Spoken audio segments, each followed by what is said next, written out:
Senator Leyonhjelm. Thank you, Mr Acting Deputy President. There was once a country that enjoyed strong economic growth and had government debt of around 22% of GDP, a level not much more than Australia's expected debt in the next year or two.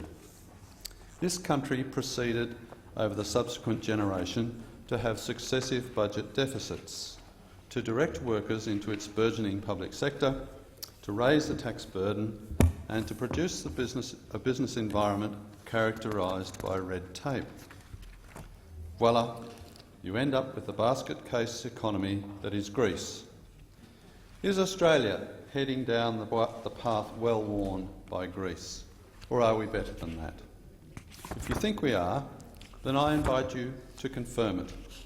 My challenge is to everyone who thinks Greece has no lessons for Australia. Tell me which spending cuts you support to stop the growth of the public sector, to stop the growth in the tax burden and to deliver a balanced budget. Tell me which red tape you are prepared to cut. And if you think we should deliver a balanced budget, but not right now, tell me why not now. What brilliant contortions in economics can justify us having a budget deficit now, when the global financial crisis was nearly a decade ago, and when the economy is growing at 3%? If you don't think we should deliver a balanced budget now, then tell me when. We haven't had one since I was in my 50s. You can tell by the lines on my face that that was some time ago. I previously requested the Senate to commit to a balanced budget by 2020, but my motion was voted down. The government now proposes to balance the budget in 2021, but on current trends that's very unlikely. So I ask all senators in this place from all parties, if you don't agree to commit to a balanced budget within 5 years or so, by what year will you do so? Or are you comfortable with perpetual budget deficits, ever-increasing debt and eventual default?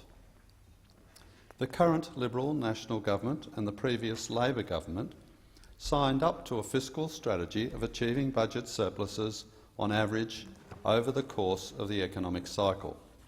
This is fine, but we are now in the midst of an expected 12-year stretch of budget deficits. 12 years is the upper limit of the duration of economic cycles, according to many economic estimates. So what we really have is a fiscal strategy of maintaining budget deficits on average over the course of the entire economic cycle. The Liberal Democrats are alone in proposing an immediate balancing of the budget and are alone in having a credible plan for achieving a balancing of the budget with spending cuts. For example, the Liberal Democrats have detailed plans to slash welfare, the biggest area of Commonwealth government spending. The Liberal Democrats would abolish ABStudy, the Pensioner Education Supplement and the Assistance for Isolated Children scheme. We would abolish Youth Allowance and AusStudy for post-school study assistance. And we would abolish Family Tax Benefit Part B, the National Paid Parental Leave Scheme, the Childcare Benefit and the Childcare Rebate. The Liberal Democrats would reduce Family Tax Benefit Part A and abolish associated newborn, energy, large family and multiple birth supplements. We would lift the pension eligibility age, and we would freeze maximum unemployment payments for the duration of a recipient's unemployment. The Liberal Democrats would means test all welfare payments and include the home in those means tests.